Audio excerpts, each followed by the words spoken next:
Hey friends, welcome to Casting with Kirk. I'm Kirk, so glad you're joining me today. So throwing a bait caster when you're bass fishing opens up a whole different world of throwing bigger lures, different reel speeds, and different techniques that you can do than if you were just, say, fishing with spinning rods.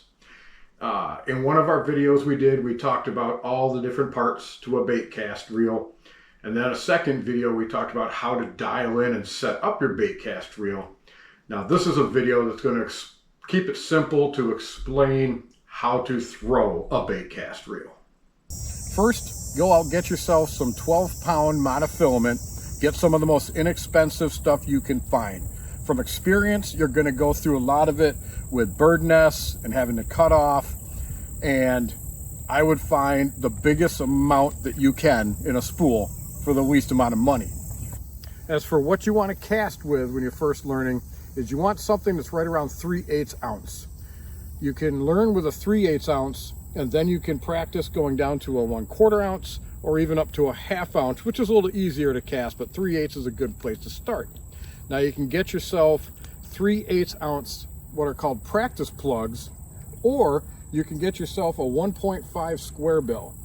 The nice part about using something like a lure like a square bill is it's that 3/8 ounce, and you can cast them really good distances, and on your retrieve you might catch yourself a fish. So now when it comes to throwing your bait caster, start your cast with the rod handle facing up. It's how they designed these reels to work optimally, is with the handle up, and that's how the spool is set so it spins correctly. You always want to start by pushing that thumb bar down and keeping your thumb on the spool. You're going to think of it as a catapult action. You're going to bring the rod up over your shoulder, and just as you begin coming forward is when you're going to take your thumb off the spool, and you're going to use that momentum to cast the lure forward. And just before the lure hits the water, you're going to put your thumb back on the spool and stop the lure before it hits. So you're going to come up over your shoulder and launch it out, and right before it hits, put your thumb on the spool and stop it.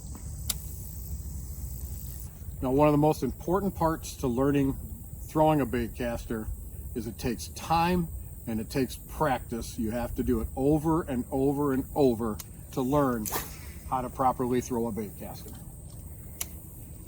Well, I thank you folks for joining me today, and you folks get out, have yourself a great day.